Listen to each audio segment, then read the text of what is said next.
A silent wall is closing in across China, unseen, but deeply felt. In towns and cities, people are being quietly summoned to local offices. Without any written notice or reason, they're told to surrender their passports. No explanation, no paperwork, just one cold phrase that echoes from every official's mouth. That's the rule. Their only mistake? Wanting to step outside the borders of their own country. One woman described how, after returning from a trip abroad, she was stopped and ordered to give up her passport. When she asked why, the officer's reply was simple, mechanical. Because it's the rule. Her story spread online like wildfire, and soon countless others echoed the same experience. It's been a year and they still haven't returned mine, one wrote. They said it's only for verification.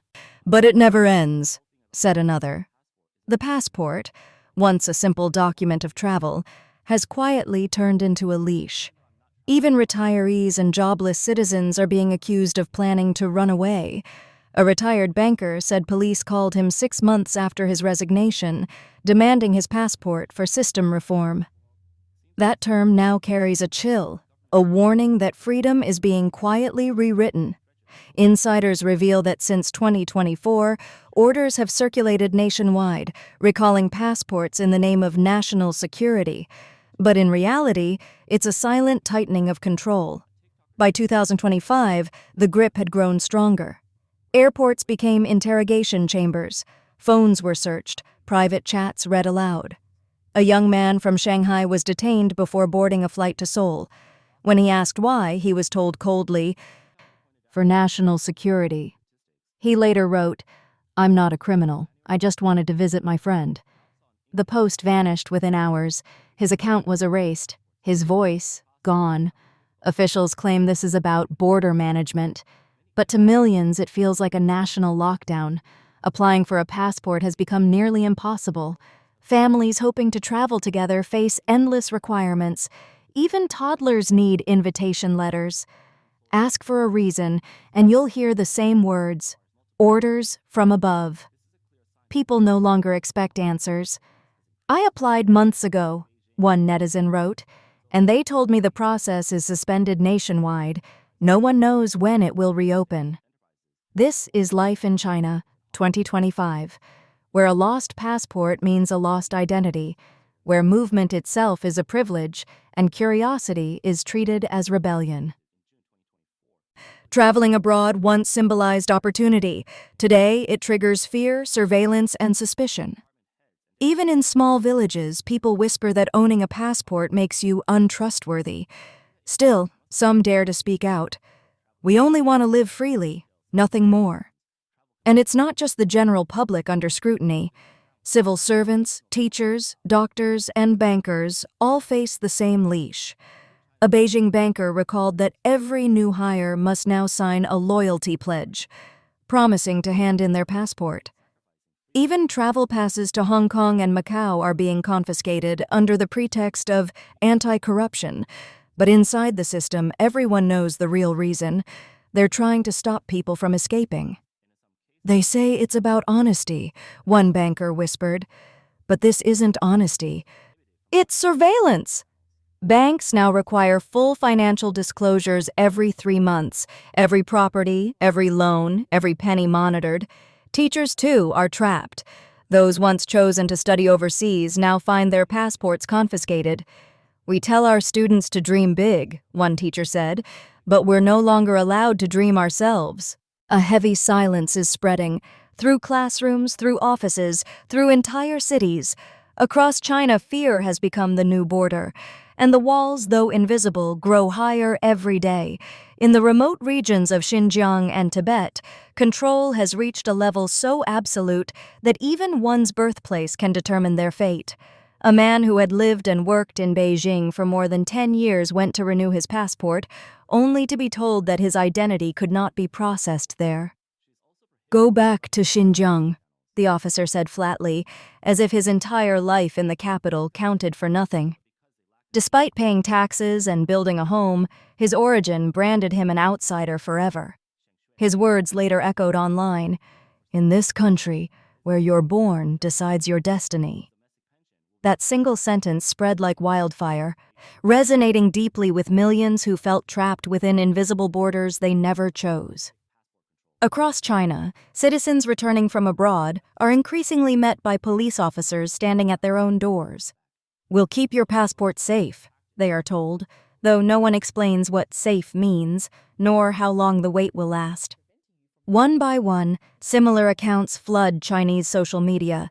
Stories of people losing their right to travel, their freedom quietly taken away under the pretext of security. Behind these growing restrictions lies an unspoken reality. The country's economy is breaking apart.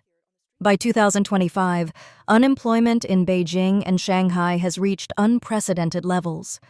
The bustling business districts, once filled with white-collar workers, now belong to delivery riders and street cleaners. People stare at their phones, their savings reduced to a few thousand yuan, their lives consumed by anxiety. Consumers no longer spend, companies no longer invest, and optimism has turned into survival instinct. China's unspoken motto has changed: safety first, freedom later. Yet, in that pursuit of safety, freedom itself is slowly dying. Pawn shops glow at night with signs reading, "We buy anything," and people line up to sell watches, phones, even wedding rings just to buy groceries. A housewife in Suzhou confessed, "Last year I could still save a little. Now I count every coin to keep the lights on." On social media, tutorials on how to survive with less dominate trending lists, how to stretch money, how to work multiple jobs, how to endure another uncertain month. Shanghai's skyline still shines at night, but the light feels empty. A taxi driver said quietly, "The city that never slept has fallen silent. Factories are closed, flights are empty, and the people, they've stopped moving." What was once a nation driven by ambition has become one struggling just to breathe. The economy may have frozen, but people cannot stop moving, because standing still means falling behind. Millions borrow money just to live, not to dream. Loans taken not for cars or homes, but for food, rent, and survival. Every day, citizens chase after jobs that no longer exist, wages that no longer come, and a sense of dignity that grows fainter with time. In the first half of 2025 alone, more than 420,000 small and medium-sized enterprises vanished across the country. Entire shopping streets are deserted, neon lights still flicker, but the doors remain locked. In a once vibrant clothing market in Beijing, a shop owner broke down on television, whispering, "No one comes anymore. People don't buy clothes. They buy food. They buy time." In half the country, time itself feels like it has stopped moving. As the economy collapses, it pulls everything down with it: trust, livelihood, and faith. Rumors spread of frozen bank apps, of citizens unable to withdraw their own savings, of homes repossessed overnight when payments fall behind. Viral videos reveal silent crowds outside sealed bank branches, clutching useless bank cards like relics of a vanished world. Still, the government repeats one word over and over: stability. But the stability it promises feels less like peace and more like suffocation, the stillness of a nation holding its breath. People are not silent because they are content. They are silent because they know that words now carry consequences. The right to travel, to spend, to live freely, once considered natural, has become a privilege granted only to the obedient. Among the younger generation, the desire to leave China has never been stronger, yet the exits are disappearing. Visa applications are rejected without reason, interviews are canceled without notice, and flights vanish from schedules under the excuse of technical issues. It is as if even the sky has been sealed. The border is no longer a geographical line but a wall, invisible yet unbreakable, rising higher every day. This is the face of the new China, a nation where people still wake up, still go to work, still try to believe in tomorrow, yet live in quiet fear that everything they have could be taken away at any moment. The lights are still on, but the spirit has dimmed. And as the walls close in tighter, one question lingers in the air. How long can a country survive when its people are no longer allowed to breathe? Thank you for watching until the end. We will continue to uncover the stories that others choose to hide, because some truths deserve to be seen, no matter how tightly they are buried. See you again in the next video.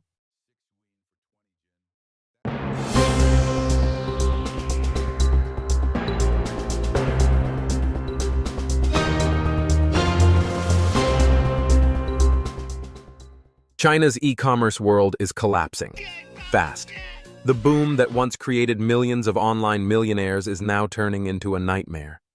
After a new wave of taxation, countless merchants are going bankrupt overnight. Many are desperate to flee, realizing too late that they can't afford the crushing tax bills. Some even paid their taxes, only to find their bank accounts completely empty. For 20 years, e-commerce was China's golden engine of growth. Now, it's dying. The electrician, the nickname for e-commerce entrepreneurs, is officially dead. Even top influencers are shutting down. Jian Daming, a famous Taobao blogger with 1.9 million Weibo followers, closed her store after more than 10 years. Another Taobao star, Zhang Daiyi, followed. One after another, once thriving online brands are vanishing. The empire that once rivaled the real estate boom has fallen apart. 15 golden years, gone in a flash. This tax storm marks a turning point. Outsiders may not understand how devastating it is, but insiders know. It's wiping out more than half the sellers in the industry. Overnight, cross-border e-commerce collapsed. Phones buzzed non-stop with tax inspection orders, demanding self-audits. From domestic sellers to global traders, everyone received the same message. You owe taxes. Pay now. Panic swept through every e-commerce chat group across China. One TM store owner confessed he handles 200,000 orders a day, yet earns only 20,000 yuan profit. After taxes, there's nothing left. The wave will crush small sellers, especially on low-margin platforms like Pinduoduo and Temu. For nearly 2 decades, from Taobao to live streaming, e-commerce gave birth to a new middle class. But now, the dream is ending. Why now? Why hit the industry when the economy is already weak? Tax bureaus are now targeting everyone. Online sellers, couriers, ride-hailing drivers, even short video creators, demanding back payments. Thousands of small business owners are collapsing under pressure. Some say they'd rather escape than pay. Because competition is fierce, most profits are razor-thin. This tax campaign could finish off what's left. One blogger said, "I can't even run. Every transaction is already linked to the tax bureau." Official data confirms it. The crackdown covers both domestic and overseas Chinese sellers. Amazon, eBay, Shopee, you name it. Every sale is tracked. There's nowhere left to hide. Platforms like Pinduoduo make only a few cents per order, not enough to survive new taxes. Many merchants are quietly pulling their money out and planning to leave China. For them, going abroad is the last hope. In China, success depends on one thing: policy. When the government supports you, you rise. When it turns away, you fall. The e-commerce miracle that once defined China's digital age has reached its end. The golden era is over, and what's left is fear, debt, and silence. Still, some refuse to give up. They say they'll pay whatever it takes just to hold on for a few more months. But when the money runs out, so does the dream. The question is no longer who will win, but who will survive. Across China, panic is spreading among e-commerce sellers. Phones buzz nonstop with messages from tax offices. Anyone whose annual sales exceeded 300,000 yuan without full reporting is now under investigation. It doesn't matter if they declared 70%, 80%, or even 90%. If the report isn't complete, the system flags them instantly. And this time, it's serious. Audits can go back 3 years. Authorities are digging deep into every transaction. Even tiny discrepancies are being exposed. In one shocking case, a mayor discovered that a store owner had reported far less income than the provincial data showed. His real turnover exceeded 10 million yuan. With China's powerful big data system, no one can hide anymore. Every detail, every sale, every refund, all can be traced at the push of a button. Now, business owners are terrified. Many have already fled overnight, unable to pay the taxes they suddenly owe. Platforms like Douyin automatically send monthly sales data to tax bureaus. But when refunds happen, those losses aren't deducted. One seller cried, "I sold 150,000 yuan, refunded 50,000, but the tax still counts the full 150,000. Across China, it's the same story. Platforms and tax offices are now fully connected, down to the last cent. A new saying is spreading online. If you don't pay taxes, you die slowly. If you do, you die faster. A friend of mine who runs an online shop almost broke down in tears. He said he needs millions in sales just to stay alive, but after months of work, his profit is close to zero. Meanwhile, Amazon's system now shares transaction data directly with authorities, every order visible like blood flowing through a transparent vein. Even top e-commerce giants aren't safe. Some leading companies have paid more than 8 million yuan in back taxes, wiping out 94% of their profits within just 6 months. In Shenzhen, sales of major sellers have collapsed. Some even lost their licenses after missing tax payments for 2 months. And all of this is happening right before Double 11, China's biggest shopping festival. Once the symbol of consumer confidence, this year it feels eerily cold. Merchants didn't launch promotions. Consumers didn't care. The online buzz that used to light up the internet? Gone. This may be the coldest Double 11 in history. Live streamers are facing a nightmare too. "I streamed for 3 hours," one said. "Not even 100 viewers showed up." Paid promotions flopped, and organic traffic vanished overnight. Orders dropped by 30% in a single day. In Guangzhou's Jinhu City, once a bustling wholesale hub, entire rows of shops now sit empty. No customers, no orders, no future. For many, Double 11 has turned into a ghost festival for China's digital economy. Experts say this crackdown isn't random. It's a sign of deeper financial distress inside the government. In the first half of this year, China's tax revenue fell by 1.2%. Desperate for funds, officials have turned to the internet economy as their new hunting ground. Chinese affairs analyst Wang He says this shift shows how the government is now feeding off what's left of its once glorious digital empire. The golden age of China's e-commerce is over. The industry that once defined a generation has entered its harshest winter, and no one knows who will survive. What will our cities look like when every store is gone? 我今天刷到个数据啊，实体店倒闭率高达93%。 Today I updated the data, and the truth is shocking. The closure rate of physical stores has reached 93%. Imagine this. You leave for work, and when you return, a street that once had 100 shops now has only a few left. You start to wonder, am I still in the same city?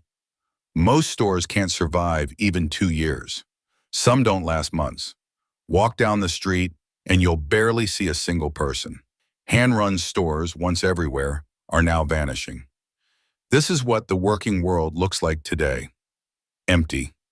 Beijing has become eerily quiet. Rumors swirl about political struggles inside Zhongnanhai.